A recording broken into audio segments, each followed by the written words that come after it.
La liste de ces hommes et femmes ayant choisi délibérément au péril de leur vie la cause de l'indépendance de l'Algérie est longue et peu connue. Beaucoup sont morts.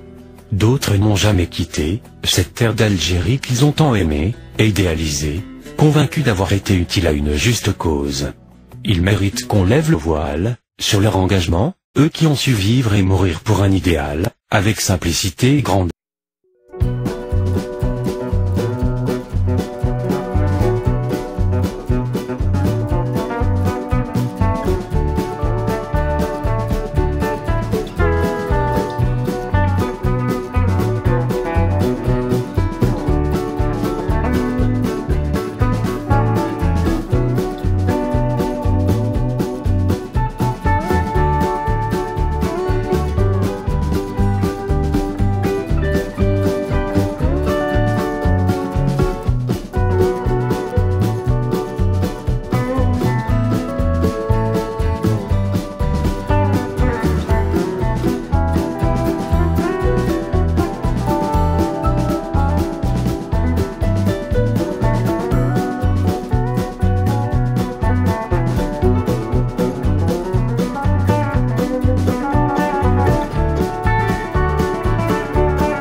Copain Mahmoud, qui est mort, il était très très bon copain. Et c'est pour ça que toi, tu es très très bien, on t'appelle Mahmoud.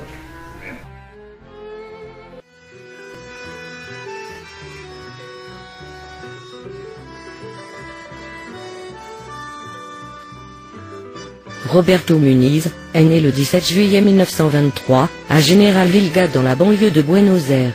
Il va découvrir, à 30 ans, la lutte du peuple algérien. Il y adhère pleinement. Installé à Buenos Aires, il a milité dans le syndicat et chez les métallos. C'est là où il prit contact avec des militants du FLN, en vue de faire connaître leur cause, en Amérique latine. Les Algériens avaient décidé d'installer une usine de fabrication d'armement au Maroc.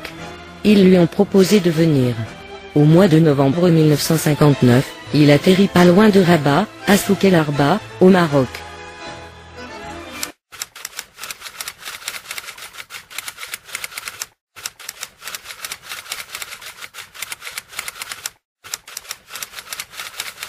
Non, il avait trois. Il y en a une qui est partie avant l'indépendance. Parce qu'il avait des problèmes de famille en Argentine, il a dû rentrer. Et une autre, il a resté jusqu'après l'indépendance. Il a travaillé même quelque temps à Sonégas, à la centrale des ports, et après il est parti dans une entreprise de chimie à Orange. Comme ça. Je me rappelle le nom. C'est là qu'il est parti avant l'indépendance, qui s'appelait Paul Schul. Et l'autre qui est resté jusqu'après l'indépendance, s'appelait Elvio Campagnoli. On était installés premièrement, quand je suis arrivé de l'Argentine, dans une petite ferme au Maroc. Qu'il y avait un monsieur qui faisait un peu l'agriculture, mais que c'était en réalité des camouflages, parce qu'il y avait des machines, de tours, de fraiseuses, de perceuses, pour la mécanique qu'il y avait. Bon, là-bas, je n'ai pas été longtemps. De là-bas, on est parti dans un autre endroit, une grande ferme qui avait 128 hectares. C'est là-bas où il était installé toute la fabrication. Toute la fabrication et même la fabrication des grenades qui avant étaient dans une autre ville. Ils ont ramené les fours pour faire la fonderie, pour fabriquer la carcasse des grenades. Ils sont installés là-bas aussi dans ces fermes-là, à Bouznika. Et toutes les machines, les tours, les fresseurs, tout était installé là-bas. On arrivait à être à peu près 400 personnes dans cette ferme-là. Et il y avait aussi un peu des animaux pour camoufler toujours, hein? Des chevaux, des vaches, et un bonhomme qui faisait un peu l'agriculture. Il labourait la terre avec un tracteur et tout cela, mais tout ça c'est pour camoufler. Mais tout ça, il faut le dire, c'était l'acceptation de la part des rois à l'époque, Mohamed V, qu'il a accepté que l'Algérie installe tous ces petites usines là-bas.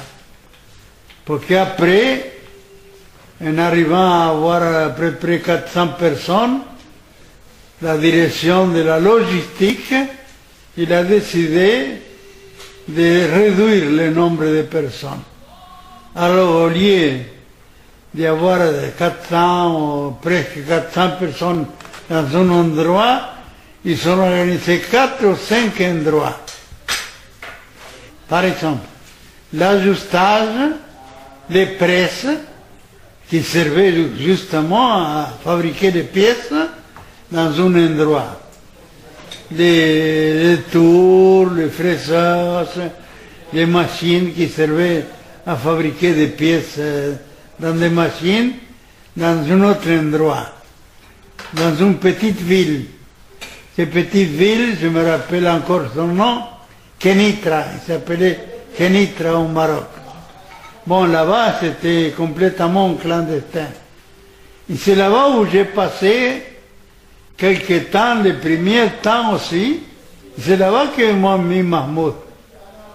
Parce que comme on était installé au centre-ville et tout cela, il pouvait des gens passer et entendre parler Roberto, alors il m'a appelé Mahmoud. Et après, j'étais installé dans un autre endroit où tout l'ajustage, la fabrication des matrices, où il y avait des machines aussi. Il y avait des tours, des fresseurs, des perceurs et tout cela. Pour que l'ajustage, il ne va pas tout seul. L'ajustage, généralement, il se fait, la précision, disons, se fait à la main. Mais il faut le faire à la machine, hein, dans des machines. Alors, dans un endroit, ils sont installés les presses qui servent à installer les matrices justement et à fabriquer des pièces.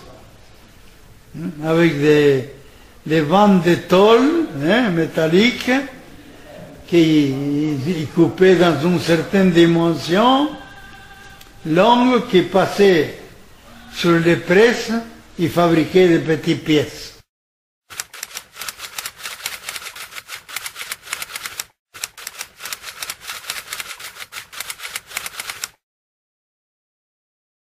L'ambiance, il était vraiment formidable de la part de tous les travailleurs,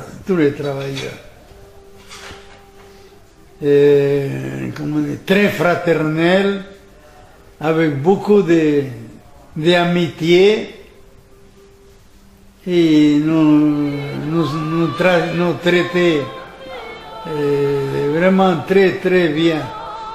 Je crois qu'une fois même, le secrétaire général de cette organisation internationale qui a appuyé la lutte du peuple algérien, ils appelaient, je crois, la 4e internationale, quelque chose comme ça, il est venu là-bas au Maroc, il a visité les endroits où il y avait des usines, et lui-même, il m'a parlé en disant, bon, les gens, ils sont très contents avec votre participation, et surtout avec la tienne. Ils sont très contents. Bon, je peux dire 2 mots aussi pourquoi ces traitements et tout cela, parce que je me comportais comme tous les autres Algériens. C'est-à-dire, par exemple, dans la grande ferme, on avait un jour qu'on ne travaillait pas, mais on s'occupait de tous les nettoyages, des endroits où on vivait et tout ça et tout ça. Bon, il y avait des autres Européens qui regardaient les Algériens faire ce travail de nettoyage. Moi, je faisais avec les Algériens. Je valiais comme faisaient les Algériens. Exactement. Alors tout ça, il était très apprécié pour les Algériens, ce comportement, de se sentir égal que comme eux. Hein, et c'est dans cette ambiance-là que j'ai vécu, soit dans les grandes fermes, ou après quand on était dans les autres fermes.